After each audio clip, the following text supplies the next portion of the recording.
আসসালামু আলাইকুম প্রিয় ভিউয়ার্স, প্রিয় সাবস্ক্রাইবার, কেমন আছেন? আশা করি ভালো আছেন।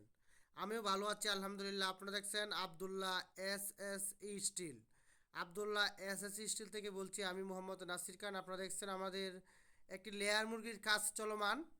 সেই কাজটি আমরা শুরু করেছি সিলেট বিভাগের অন্যতম থানা ফেঞ্চুগঞ্জ থানাতে অবস্থিত ফেঞ্চুগঞ্জ এক নামে সবাই চিনে মালটা বাগান। সেই মালটা বাগানে একটি মুরগির শেডের কাজ করতেছি আমরা।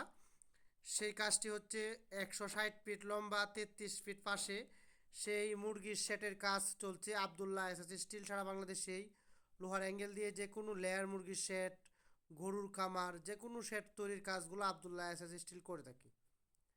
আপনারা দেখতে পাচ্ছেন আমরা যে শেডের কাজটি করতেছি তার জন্য আমরা বিএসআরএম স্টিলের অ্যাঙ্গেল 1.5 3 মিলি, 1.5 4 মিলি এবং 2 2 4 মিলি অ্যাঙ্গেল ব্যবহার করতেছি এই কাজটির জন্য। এই ঘরের যে টাকসার্গের চালের যে ফ্রেমগুলো আছে ত্রিভুজ আকৃতি, সেটার কাজ আমাদের চলমান।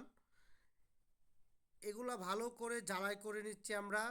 আর আমাদের ঝালাই করার জন্য বিএসআরএম কোম্পানির যে ওয়েল্ডিং রড আছে জেড বয়, সেই রড দিয়ে আমরা কিন্তু ওয়েল্ডিং করতেছি। যেহেতু বিএসআরএম স্টিলের অ্যাঙ্গেলগুলা, তাই আমরা বিএসআরএম ওয়েল্ডিং রড দিয়ে কিন্তু আমাদের ওয়েল্ডিং চলমান। আপনারা এখন পর্যন্ত যারা Abdullah S S still YouTube চ্যানেলটি সাবস্ক্রাইব করেন নাই এবং ফেসবুক পেজটি ফলো করেন নাই, অবশ্যই ফলো করে আমাদের সাথে থাকুন, লাইক করুন, কমেন্ট করুন।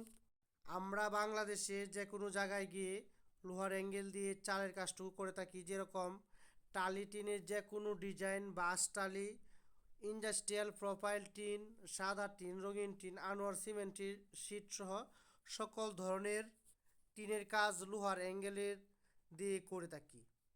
আপনার হোটেল, রেস্তোরাঁ, একচালা মার্কেটের যে কোনো দুচালা, চৌচালা, চৌপাড়ি ঘরের কাজগুলো, চেরি ঘর সহ আমরা করে থাকি সারা বাংলাদেশে।